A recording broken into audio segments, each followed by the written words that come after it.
اعوذ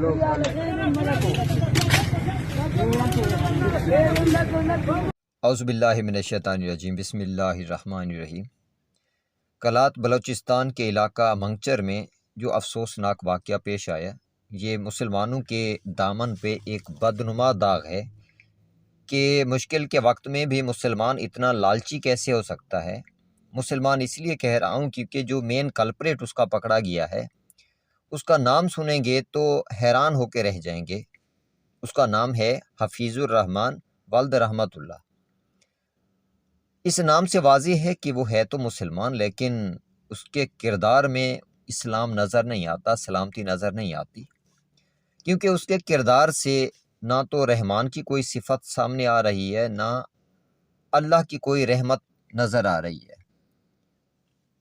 اس نے ایران سے آنے والے ٹماٹر کے ٹرک ضائع کر دیے اپنے پورے ایک گینگ کے ساتھ۔ پہلی چیز تو یہ ہے کہ بحیثیت مسلمان حق تو یہ تھا کہ سیلاب زدہ علاقوں میں یہ لوگ اپنی فصلیں اس وقت بانٹتے، تقسیم کرتے تو اللہ تعالیٰ بھی ان کے رزق میں برکت ڈالتے، لیکن ان لوگوں نے اپنی فصلوں کے ریٹ زیادہ حاصل کرنے کے لیے، زیادہ منافع حاصل کرنے کے لیے یہ سارا کام کیا ہے کہ ایران سے آنے والا یا افغانستان سے آنے والا پھل ہے، سبزی ہے، وہ عوام تک نہ پہنچے اور ہماری جو فصل ہے وہ زیادہ ریٹ پہ بکے اور ہمیں زیادہ سے زیادہ پرافٹ ملے۔ ظاہری طور پہ تو یہ سارے وہاں پہ اصل میں کاشتکار ہی تھے جنہوں نے احتجاج کیا ہوا تھا کہ باہر سے یہ سبزیاں اور پھل نہ منگوائی جائیں تاکہ ہماری جو فصلیں ہیں وہ زیادہ ریٹ پہ پاکستانی مارکیٹ میں بکیں۔ لیکن اس سے بھی زیادہ افسوسناک چیز مجھے یہ نظر آئی ہے کہ کچھ لوگوں نے اس واقعہ کو دیکھتے ہی فوری طور پہ فرقہ وارانہ رنگ دینے کی کوشش کی اور کہا کہ یہ ایران سے کیونکہ ٹماٹر آ رہا تھا تو اس لیے یہ شیعہ ٹماٹر تھا۔ پہلی چیز تو یہ ہے کہ ہماری سوچ اتنی گندی کیوں ہو گئی ہے کہ ہم نے اللہ تعالیٰ کے رزق کو بھی فرقہ واریت کی طرف دھکیلنے کی کوشش کی ہے۔ کوئی پھل جو ہے، کوئی سبزی جو ہے، اللہ کا کوئی بھی رزق ہے، وہ شیعہ سنی نہیں ہوتا، اللہ کے رزق کا کوئی بھی فرقہ نہیں ہوتا۔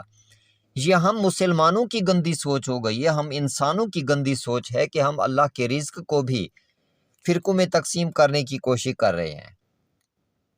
تو یہ معاملہ فقط ایران کے ٹماٹروں کے ساتھ نہیں ہے، بلکہ افغانستان کے بارڈر پہ بھی پھل اور سبزیاں رکی ہوئی ہیں۔ اس کے علاوہ سب سے بڑی چیز یہ ہے کہ جن لوگوں نے یہ انتہائی غلیظ کام کیا ہے، حالانکہ انہیں سوچنا چاہیے تھا بحیثیت مسلمان کہ اس وقت سیلاب زدہ علاقوں میں لوگوں کو خوراک کی کمی کا سامنا ہے، بحیثیت مسلمان وہ اپنے رزق کو تقسیم کرتے، ان میں یہ اثار و قربانی کا وقت ہے۔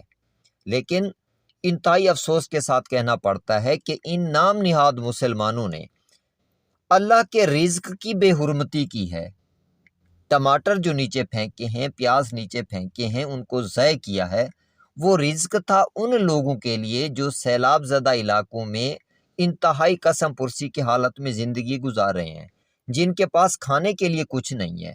آلریڈی پاکستان میں مہنگائی کا ایک طوفان ہے، ان سیاستدانوں کی وجہ سے، ان رہنماؤں کی وجہ سے۔ انہوں نے اس ملک کو آلریڈی تباہی کے دہانے پہ کھڑا کر دیا ہے۔ جو لوگ پہلے 3 وقت کا کھانا کھاتے تھے، اب فقط 1 وقت کا کھانا کھانے پہ مجبور ہیں، اور وہ بھی لوگ روٹیاں گن گن کے بچوں کو دیتے ہیں۔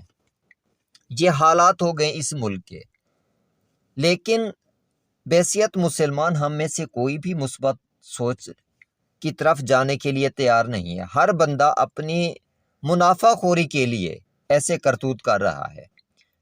کوئی مذہبی فرقہ واریت کو ہوا دینے کی کوشش کر رہا ہے، کوئی علاقائی بنیادوں پہ ڈیفرنسز کریٹ کرنے کی کوشش کر رہا ہے۔ حالانکہ یہ ہیں بہت تھوڑے سے لوگ جنہوں نے 22 کروڑ عوام کو یرغمال بنایا ہوا ہے، چاہے سیاسی بنیادوں پہ ہے، چاہے مذہبی بنیادوں پہ ہے، فرقہ وارانہ بنیادوں پہ ہیں، چاہے یہ بزنس مین ہیں۔ حالانکہ جو ٹماٹر ایران کی طرف سے آ رہا تھا تو ہمیں شکریہ ادا کرنا چاہیے اس ملک کا، ایران کا، کہ اس نے مشکل کی گھڑی میں اپنے مسلمان بھائیوں کی مدد کی ہے۔ ایک اور ملک تو سپورٹ کر رہا ہے، ٹماٹر ادھر بھیج رہا ہے، لیکن اپنے ہی وہاں پہ راستے پہ کھڑے ہو کے اپنے بھائیوں کے رزق کو ضائع کر رہے ہیں، جبکہ دیکھ رہے ہیں، انہیں پتہ ہے کہ آگے کے علاقوں میں جہاں سیلاب آیا ہوا ہے یا باقی پاکستان میں لوگوں کے پاس کھانے کے لیے کچھ بھی نہیں ہے۔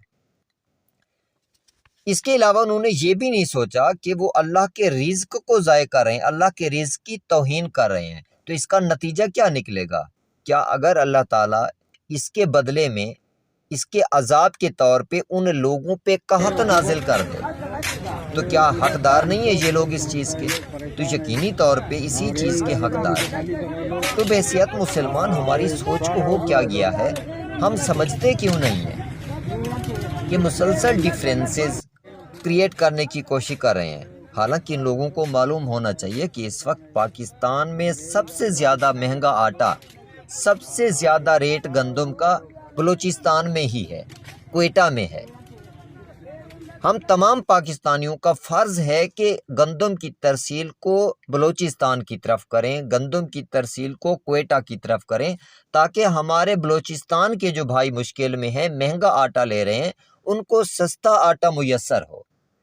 ہمیں ایک دوسرے کو سپورٹ کرنا ہے، نہ کہ ایک دوسرے کے علاقے سے گزرنے والی چیزوں کو، امداد کو روکنے کی کوشش کرنی ہے، فقط اپنی منافع خوری کی بنیاد پر۔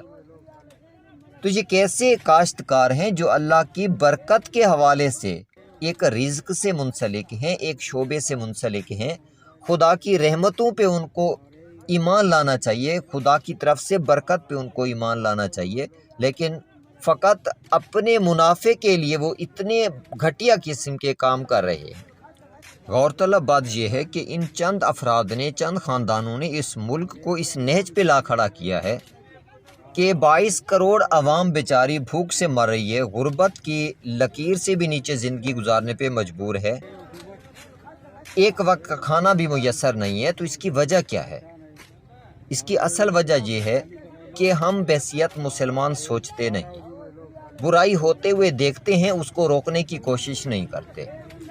حالانکہ جو وہاں پہ منگچر میں یہ کام ہو رہا تھا تو یقینی طور پہ وہاں پہ باقی لوگ بھی ہوں گے، علاقے کے لوگوں کو چاہیے تھا کہ اس چیز کو روکتے کہ اللہ کے رزق کو ضائع مت کرو، خدا کے رزق کی توہین مت کرو، یہ غریبوں کے لیے کھانا جا رہا ہے، خدا کے عذاب کو دعوت مت دو۔ لیکن وہاں پہ روکنے والا کوئی نہیں تھا۔ اس کی وجہ سے ایسے غلیظ ذہنوں کا حوصلہ بڑھے گا، جس طرح پہلے ہوتا رہا ہے، فرقہ وارانہ بنیادوں پہ تقسیم کی جاتی رہی اور کوئی روکنے والا نہیں تھا۔ اس وجہ سے ایسے لوگوں کی حوصلہ افزائی بڑھتی رہی، اور اس حوصلہ افزائی کے نتیجے میں ہوا کیا، ایسی آرگنائزیشنز بن گئیں، تنظیمیں بن گئیں کہ جنہوں نے سب لوگوں کو نقصان پہنچایا ہے۔ تو اس لیے جتنے بھی مسلمان ہیں، جتنے بھی پاکستان کے ذمہ دار شہری ہیں، انہیں اپنا اور اپنے بچوں کے بارے میں سوچنا چاہیے اور اس قسم کے منفی کرداروں کی حوصلہ شکنی کرنی چاہیے۔ اللہ تعالیٰ کی بارگاہ میں 3 قسم کے لوگ ہونے ہیں۔ نمبر 1 جو انتہائی برے ہیں وہ جہنمی ہیں۔ نمبر 2 جو بہت اچھے لوگ ہیں وہ اللہ کے رحمت کے حقدار ہیں۔ نمبر 3 ایسے لوگ بھی ہیں جو بہت زیادہ تعداد میں ہیں، جو معاملات کو دیکھتے ہیں، غلط چیزوں کو دیکھتے ہیں، لیکن ان کو روکنے کی کوشش نہیں کرتے۔ ایسے لوگ بھی جہنمی ہیں جو برائی کو ہوتا ہوا تو دیکھتے ہیں لیکن ان کو روکتے نہیں ہیں، وہ بھی ظالم ہیں، کیونکہ ظلم کی حوصلہ افزائی کا وہ باعث بن رہے ہیں۔ تو اس لیے بحیثیت مسلمان ہمیں ظلم کی، ان غلط چیزوں کی حوصلہ شکنی کرنی چاہیے۔ اور اگر ایران سے ٹماٹر آ رہا تھا تو اس کا مطلب یہ نہیں ہے کہ وہ ٹماٹر شیعہ تھا یا شیعوں نے بھیجے تھے ٹماٹر، ایسا نہیں ہوتا۔ بحیثیت مسلمان ہم سارے بھائی ہیں، تو اس کو فرقہ وارانہ رنگ دینے کی کوشش مت کیا کریں۔ اگر انڈیا سے کوئی ٹماٹر آتا ہے تو کیا وہ ہندو ٹماٹر ہوگا؟ تو ایسا نہیں ہوتا۔ خدا نے رزق سب انسانوں کے لیے ایک جیسا قرار دیا ہے۔ رزق کو گندا مت کریں، اپنی سوچ کو پازیٹیو کرنے کی کوشش کریں، تو ایسے منفی کرداروں کو روکنے کی کوشش کریں، ان کو لگام ڈالنے کی کوشش کریں، تبھی جا کے اس ملک کے حالات بہتر ہوں گے۔ اور جو آپ کے لیے اچھا کام کرتا ہے، جو تاجر وہاں سے چیزیں لے کے آ رہے تھے، چاہے افغانستان سے لے کے آتے ہیں، چاہے ایران سے لے کے آتے ہیں، چاہے انڈیا سے لے کے آتے ہیں، ان تاجروں کا بھی ہمیں شکر ادا کرنا چاہیے، ہمیں شکر گزار ہونا چاہیے ان کا، کہ وہ لوگ بیچارے کوشش کرتے ہیں کہ جس چیز کی شارٹیج ہے ہمارے ملک میں، اس شارٹیج کو ختم کیا جائے اور ہمارے عوام کو، ہمارے لوگوں کو بآسانی کھانا میسر ہو، چیزیں میسر ہوں۔ تو اسی وجہ سے ہمیں ان لوگوں کو سپورٹ کرنا چاہیے جو ان لوگوں کا مال ہمارے علاقوں سے گزرتا ہے۔ ہمارا فرض ہے کہ ان کے مال کی ہم حفاظت کریں تاکہ آگے ترسیل ہو سکے، ایک دوسرے کو سپورٹ کرنا سیکھیں، ایک دوسرے کی لیگ پولنگ نہ کریں۔ اسی سے عذاب آتے ہیں، آلریڈی آپ پہلے عذاب دیکھ چکے ہیں، سیلاب کی صورت میں، زلزلوں کی صورت میں۔ یہ خدا کی طرف سے تنبیہات ہیں، خدا کی آیات ہیں، خدا کی ان آیات سے عبرت حاصل کریں اور برے کاموں سے باز آ جائیں۔ دعا گو ہوں اللہ تعالیٰ کی امان میں رہیں، اللہ تعالیٰ آپ کو شعور عطا کرے۔